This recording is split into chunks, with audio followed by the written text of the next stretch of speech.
ಒಂದು ಕಡೆ ಖರ್ಗೆ ಅವರ ಪುತ್ರ, ಮತ್ತೊಂದು ಕಡೆ ಸಿದ್ದು ಪುತ್ರ. ಆರ್ಎಸ್ಎಸ್ ಮುಗಿಸಲು ಹೊರಟ ರಾಜಕಾರಣಿಗಳ ಮಕ್ಕಳು. ಆರ್ಎಸ್ಎಸ್ ಬಗ್ಗೆ ನಿಗಿ ನಿಗಿ ಕೆಂಡ ಕಾರಿದ ಯತೀಂದ್ರ ಸಿದ್ದರಾಮಯ್ಯ. ನಮಸ್ಕಾರ ವೀಕ್ಷಕರೇ, ಸುಪ್ರೀಂ ಟಿವಿ ನ್ಯೂಸ್ಗೆ ಸ್ವಾಗತ. ನಾನು ಅಶ್ವಥ್. ಒಂದು ಕಡೆ ಮಲ್ಲಿಕಾರ್ಜುನ್ ಖರ್ಗೆ ಅವರ ಮಗ ಪ್ರಿಯಾಂಕ ಖರ್ಗೆ ಅವರು ಈಗಾಗಲೇ ಆರ್ಎಸ್ಎಸ್ ಅನ್ನ ಕಂಪ್ಲೀಟ್ ಆಗಿ ಕಿತ್ತು ಹಾಕಬೇಕು, ಬ್ಯಾನ್ ಮಾಡಬೇಕು, ಜೊತೆಗೆ ಆರ್ಎಸ್ಎಸ್ ನೋಂದಣಿ ಮಾಡಿಸಿಕೊಳ್ಳದೇ ಇದ್ರೆ ಮುಂಬರುವಂತಹ ದಿನಗಳಲ್ಲಿ ಆರ್ಎಸ್ಎಸ್ ಬಗ್ಗೆ ನಾವು ಸೂಕ್ತವಾದಂತಹ ಕ್ರಮವನ್ನ ತೆಗೆದುಕೊಳ್ತೀವಿ ಅಂತೇಳಿ ಪ್ರಿಯಾಂಕ ಖರ್ಗೆ ಅವರು ಒಂದಲ್ಲ ಒಂದು ರೀತಿ ಸ್ಟೇಟ್ಮೆಂಟ್ ಅನ್ನ ಕೊಡ್ತಲೇ ಇದ್ದಾರೆ. ಇನ್ನು ಆರ್ಎಸ್ಎಸ್ ಕೂಡ ಅವರ ಚಾಲೆಂಜ್ ಅನ್ನು ಕೂಡ ಅಕ್ಸೆಪ್ಟ್ ಮಾಡ್ಕೊತಾ ಇರುವಂಥದ್ದು. ನಾವು ಯಾವುದೇ ಕಾರಣಕ್ಕೂ ಕೂಡ ನೋಂದಣಿ ಮಾಡಿಸಲ್ಲ, ಈ ಹಿಂದೆಯೂ ಕೂಡ ನೋಂದಣಿ ಆಗಿರಲಿಲ್ಲ, ಈಗಲೂ ಕೂಡ ನೋಂದಣಿ ಆಗಿಲ್ಲ, ಇನ್ನು ಮುಂದೆನೂ ಕೂಡ ನೋಂದಣಿಯನ್ನು ನಾವು ಮಾಡಿಸ್ಕೊಳ್ಳಲ್ಲ, ಅಂದರೆ ರಿಜಿಸ್ಟರ್ನ ನಾವು ಮಾಡಿಸ್ಕೊಳ್ಳಲ್ಲ ಅಂತೇಳಿ ಆರ್ಎಸ್ಎಸ್ನ ಮುಖ್ಯಸ್ಥರು ಕೂಡ ಸರ್ಕಾರಕ್ಕೆ ಚಾಲೆಂಜ್ ಹಾಕುವಂತಹ ಒಂದು ಕೆಲಸವನ್ನ ಮಾಡ್ಕೊಂಡು ಬರ್ತಾ ಇದ್ದಾರೆ. ಆದರೆ ಆರ್ಎಸ್ಎಸ್ ಸಂಘವನ್ನ, ಆರ್ಎಸ್ಎಸ್ ಸಂಸ್ಥೆಯನ್ನ ಕಂಪ್ಲೀಟ್ ಆಗಿ ಮುಗಿಸ್ಬಿಡ್ಬೇಕು ರಾಜ್ಯದಲ್ಲಿ ಅಂತೇಳಿ ಈಗ ಮತ್ತೊಬ್ಬ ರಾಜಕಾರಣಿಯ ಮಗ ಕೂಡ ಎಂಟ್ರಿ ಆಗಿರುವಂಥದ್ದು. ಅವರು ಬೇರೆ ಯಾರೂ ಅಲ್ಲ, ಮಾಜಿ ಮುಖ್ಯಮಂತ್ರಿಗಳಾಗಿರುವಂತಹ ಸಿದ್ದರಾಮಯ್ಯ ಅವರ ಮಗ ಯತೀಂದ್ರ ಸಿದ್ದರಾಮಯ್ಯ. ಎಸ್, ಯತೀಂದ್ರ ಸಿದ್ದರಾಮಯ್ಯ ಅವರು ಕೂಡ ಅಂದರೆ ತುಂಬ ಮೋಸ್ಟ್ ಸೀನಿಯರ್ ಲೀಡರ್ಗಳು ಯಾವ ರೀತಿಯಾಗಿ ಕಮೆಂಟನ್ನು ಪಾಸ್ ಮಾಡ್ತಾರೋ ಅದೇ ರೀತಿ ಯತೀಂದ್ರ ಸಿದ್ದರಾಮಯ್ಯ ಅವರು ಕೂಡ ಕಳೆದ ಸುಮಾರು 3 ವರ್ಷಗಳಿಂದಲೂ ಕೂಡ, ಅಂದರೆ ಅವ್ರ ತಂದೆ CM ಆಗಿದ್ದಂತಹ ಸಂದರ್ಭದಲ್ಲೂ ಕೂಡ ಕೆಲವೊಂದು ನಿರ್ಧಾರಗಳನ್ನು ಇವರೇ ಹೇಳ್ಬಿಡ್ತಾ ಇದ್ರು. ಅಂದರೆ ಹೈಕಮಾಂಡ್ ಮಟ್ಟದಲ್ಲಿ ಈ ರೀತಿಯಾಗಿ ಚರ್ಚೆ ಆಗ್ತಾ ಇತ್ತು ಅನ್ನೋ ಒಂದು ಅರ್ಥದಲ್ಲಿ ಹೈಕಮಾಂಡ್ ರೀತಿಯಲ್ಲೇ ಸಿದ್ದರಾಮಯ್ಯ ಅವರ ಮಗ ಸ್ಟೇಟ್ಮೆಂಟ್ ಅನ್ನು ಕೊಡ್ತಾ ಇದ್ರು. ಸೊ ಈಗ ಅದು ಕೂಡ ಮುಂದುವರೆದಿರುವಂಥದ್ದು. ಆದರೆ ಈ ಬಾರಿ ಆರ್ಎಸ್ಎಸ್ ಅನ್ನ ಕಂಪ್ಲೀಟ್ ಆಗಿ ಟಾರ್ಗೆಟ್ ಮಾಡಿರುವಂಥದ್ದು. ಅಂದರೆ ಅವ್ರು ಟಾರ್ಗೆಟ್ ಮಾಡಲಿಕ್ಕೂ ಕೂಡ ಕಾರಣ ಇತ್ತು. ಯಾಕೆಂತಂದ್ರೆ ಈಗಾಗಲೇ ಏನು ಹೈಕಮಾಂಡ್, ಅಂದರೆ BJPಯ ಹೈಕಮಾಂಡ್ ಇದೆಯಲ್ಲ, ಅದು ಖರ್ಗೆ ಅವರ ಭಾಷಣ ಮಾಡಿದ್ದ ವೇದಿಕೆಯನ್ನ ಶುದ್ಧೀಕರಣ ಮಾಡಿದ್ದನ್ನ ಖಂಡಿಸಿ ಮೈಸೂರಿನಲ್ಲಿ ಪ್ರತಿಭಟನೆ ಮಾಡಿರುವಂತಹ ಯತೀಂದ್ರ ಸಿದ್ದರಾಮಯ್ಯನವರು ಆರ್ಎಸ್ಎಸ್ ಬಗ್ಗೆ ತೀವ್ರವಾಗಿ ವಾಗ್ದಾಳಿಯನ್ನ ಮಾಡಿದ್ದಾರೆ.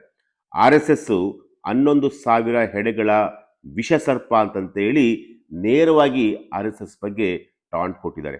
ಇದೇ ರೀತಿ ಏನಾರ ಆರ್ಎಸ್ಎಸ್ ಏನಾರ ಬಿಟ್ರೆ ನೀವು ಸಮಾಜ ಹಾಳಾಗುತ್ತೆ, ನೀವು ಯಾವುದೇ ಕಾರಣಕ್ಕೋಸ್ಕರ ಅಂದರೆ ಯಾವುದೇ ಕಾರಣಕ್ಕೂ ಆರ್ಎಸ್ಎಸ್ ವಿಚಾರಗಳನ್ನು ನೀವು ಅಕ್ಸೆಪ್ಟ್ ಮಾಡ್ಕೋಬೇಡಿ, ಆರ್ಎಸ್ಎಸ್ ಅನ್ನ ಕಂಪ್ಲೀಟ್ ಆಗಿ ನೀವು ಕಿತ್ತಾಗಬೇಕು, ಅದು 11,000 ಎಡೆಗಳ ವಿಷಸರ್ಪ ಅಂತೇಳಿ ನೇರವಾಗಿ ಯತೀಂದ್ರ ಸಿದ್ದರಾಮಯ್ಯನವರು ಹೇಳಿರುವಂಥದ್ದು. ಅಂದರೆ ಡಾಕ್ಟರ್ ಯತೀಂದ್ರ ಸಿದ್ದರಾಮಯ್ಯವರು ಸದ್ಯ ಈಗ ನಗರಾಭಿವೃದ್ಧಿ ಸಚಿವರಾಗಿರುವಂತಹ ಯತೀಂದ್ರ ಸಿದ್ದರಾಮಯ್ಯನವರು ಅವರ ಹೇಳಿಕೆ ಇದೆಯಲ್ಲ, ಅದು ಸೋಷಿಯಲ್ ಮೀಡಿಯಾದಲ್ಲಿ ಸಿಕ್ಕಾಪಟ್ಟೆ ವೈರಲ್ ಆಗ್ತಿರುವಂತಹದ್ದು.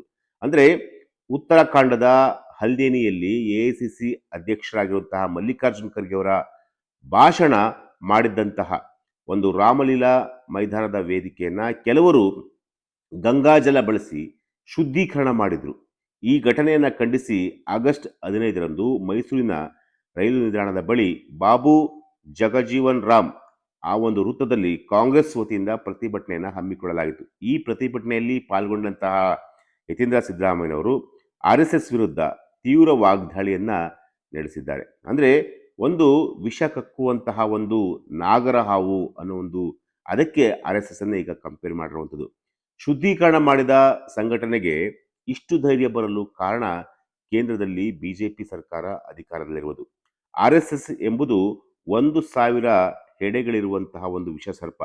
ಅದರ ಬಗ್ಗೆ ತುಂಬಾ ನೀವು ಗಮನವನ್ನ ಹರಿಸಬೇಕಾಗುತ್ತೆ. ಅಂದರೆ ಅದರ ತುಂಬ ಬರೀ ವಿಷವನ್ನೇ ತುಂಬಿಕೊಂಡಿರುವಂಥದ್ದು. ಜಾತಿವಾದ, ಕೋಮುವಾದ, ಮನುವಾದ, ಇದು ಇಡೀ ಸಮಾಜಕ್ಕೆ ವಿಷ ತುಂಬುವಂತಹ ಒಂದು ಕೆಲಸ. ಅದೇ ರೀತಿ ವಿಷ ಕಕ್ಕುವಂತಹ ಒಂದು ನಾಗರ ಹಾವು ಇದ್ದಂತೆ. ಇದನ್ನು ನಾವು ಹೀಗೇ ಬಿಟ್ಟರೆ ನಮ್ಮ ಸಮಾಜ ಹಾಳಾಗುತ್ತದೆ, ನಮ್ಮ ದೇಶ ಕೂಡ ಹಾಳಾಗುತ್ತದೆ. ಹೀಗಾಗಿ ಯಾರ್ಯಾರು ಪ್ರಜ್ಞಾವಂತರು, ಯಾರು ಜಾತಿ ವ್ಯವಸ್ಥೆಯನ್ನು ಹೊಡೆದು ಹಾಕಬೇಕು ಅಂದುಕೊಂಡಿದ್ದರೋ ಅವರೆಲ್ಲ ಆರ್ಎಸ್ಎಸ್ನ ಹೀನ ಮನಸ್ಥಿತಿಯನ್ನು ನೀವು ಖಂಡಿಸಬೇಕು ಅಂತೇಳಿ ಅವರು ಒಂದು ಕರೆಯನ್ನು ಕೊಟ್ಟಿರುವಂಥದ್ದು. ಜಾತಿವಾದವನ್ನ ಮನುವಾದಿಗಳು ಮುಂದುವರಿಸಿದ್ದಾರೆ, ಅದಕ್ಕೆ ನಮ್ಮ ಧಿಕ್ಕಾರ ಇರಲಿ. ಎಲ್ಲಿ ತನಕ ಕೋಮುವಾದ, ಜಾತಿವಾದಿತನ, ಮೇಲು ಕೀಳು ಎಂಬ ಮನಸ್ಸು ಇರುತ್ತೋ ಅಲ್ಲಿವರೆಗೂ ಅವರು ಶುದ್ಧೀಕರಣ ಆಗಲು ಸಾಧ್ಯವಿಲ್ಲ. ಇವರು ಬದಲಾಗದೆ ಶುದ್ಧೀಕರಣವಾಗದೆ ಮಾಡುವ ಕೆಲಸ ಯಾವ ಕೆಲಸವೂ ಕೂಡ ಪವಿತ್ರವಾಗಲು ಸಾಧ್ಯವಿಲ್ಲ ಅಂತಂತೇಳಿ ಯತೀಂದ್ರ ಸಿದ್ದರಾಮಯ್ಯನವರು ನೇರವಾಗಿ ಈಗ ಟಾಂಟ್ ಕೊಟ್ಟಿರುವಂಥದ್ದು.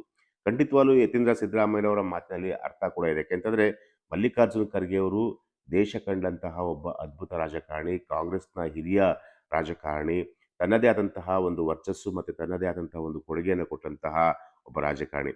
ಅವರು ಭಾಷಣ ಮಾಡಿದಂತಹ ಒಂದು ಸ್ಥಳವನ್ನು ಗಂಗಾಜಲ ಹಾಕಿ ಶುದ್ಧೀಕರಣ ಮಾಡ್ತಾರೆ ಅಂತಂದರೆ ಅವರ ಮನಸ್ಥಿತಿ ಹೇಗಿದೆ ಅನ್ನೋದು ಕೂಡ ಇಲ್ಲಿರುವಂತಹ ಪ್ರಶ್ನೆ. ಯಾಕೆಂತಂದರೆ ಆರ್ ಎಸ್ ಎಸ್ ಅವರು ಅಥವಾ ಬಿ ಜೆ ಪಿಯವರು ಈ ರೀತಿಯಾಗಿ ಏನಾದರೂ ಖಂಡಿತವಾಗ್ಲೂ ಮಾಡಿದರೆ, ಅದಕ್ಕೆ ಮಾಡಿದಂಥವ್ರಿಗೂ ಕೂಡ ಸಪೋರ್ಟ್ ಮಾಡಿದರೆ ಅದರಂತಹ ಒಂದು ಹೀನ ಕೃತ್ಯ ಬೇರೆ ಯಾವುದೂ ಇಲ್ಲ ಅಂತ ಹೇಳ್ಬೋದು. ಯಾಕೆ ಶುದ್ಧೀಕರಣ ಮಾಡಬೇಕು?